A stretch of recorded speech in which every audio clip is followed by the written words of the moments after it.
না এত বড় হয়ে গেছে রাস্তা। সবাই মাশাআল্লাহ বলবেন না।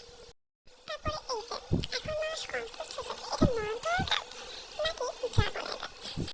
হ্যাঁ, আমরা কাঠগোলাপ লাগালে তার ভিতরেও নয়নতারা হয়, বেলি ফুলের পাশেও নয়নতারা হয়, ড্রাগনের পাশেও নয়নতারা হয়, বাগান বিলাসের পাশেও নয়নতারা হয়।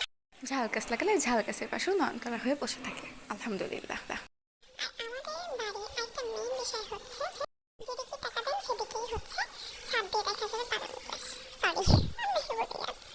আমাদের সাথে একটা ঝালও হয়েছে। নিচে এসে এই যে ব্রেকফাস্ট করতে বসে গেলাম। যেহেতু আজকে শুক্রবার, আজকে আমি একটু কালার করবো, কারণ আজকে আমি সময় পেয়েছি অফুরন্ত।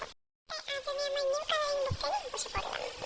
তারপরে কালার করতে করতে আর ভালো লাগছিল না, তাই চলে আসলাম আমার দাদু বাড়িতে। দাদু নেই, তাই বাড়িটা শূন্য। তবু দাদু বাড়ি আমার কাছে খুবই ভালোবাসার ও খুবই স্নেহের। আমার মনটা চাইলেই আমি ছুটে চলে আসি আমার দাদু বাড়ি। আর এই যে আমার দাদুর ঘর, আর ওই যে আমার দাদুর নাম। এখন আমি বাসায় চলে যাব। তারপরে আসেন আর কি কি। তারপরে বাসায় এসে শাওয়ার নিয়ে খেতে বসেছিলাম।